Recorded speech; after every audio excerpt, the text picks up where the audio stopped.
Texas Democrats are on their way to Washington, D.C. in an effort to break quorum and stop GOP-led legislation this special session. In order for the House to conduct business, there must be a supermajority of lawmakers present, 2/3. And Democrats were feeling the pressure of those Republican bills set to be heard on the House floor this week.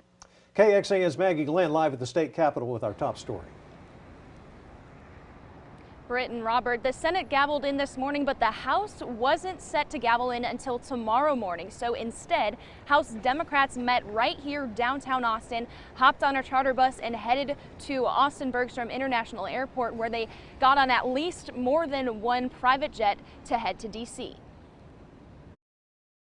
Camille Ray was at the Capitol Monday to testify against a bill that would ban her transgender son Leon from playing basketball on a boys' team. And every time we mention that these bills are coming up at the Texas legislature, he asked, does that mean I can't play on my team? She was relieved to hear Democratic lawmakers are taking off in an effort to stop the bill from moving forward, but wishes it didn't take extreme measures. This shouldn't have to happen.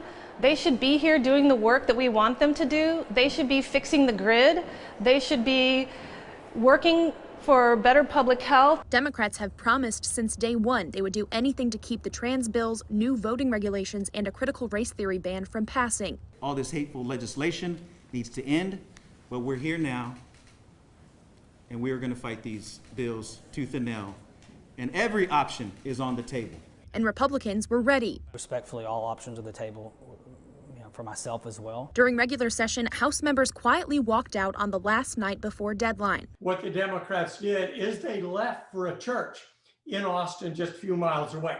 Under that circumstance, you can send state police and troopers to get them and haul them back in, which you can do physically under the law of Texas. So with 3 weeks left, they're putting more distance between them and the Capitol this time. Phelan responded to the walkout today, saying he will be using all resources to secure quorum, but he can't do that until the members have officially broken the quorum, which won't be until the House gavels in tomorrow.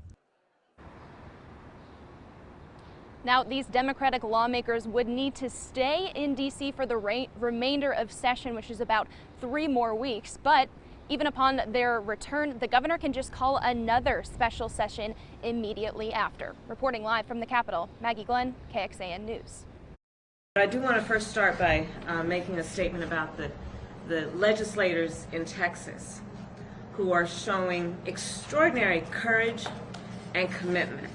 I applaud them standing for the rights of all Americans and all Texans to express their voice through their vote, unencumbered.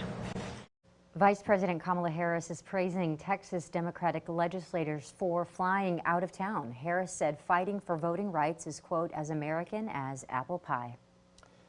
Giving you more context, the move has happened once before. In 2003, Democrats did a similar thing, stopping business and crossed state lines to break quorum. The item on the agenda back then was redistricting proposals, which eventually passed later that year.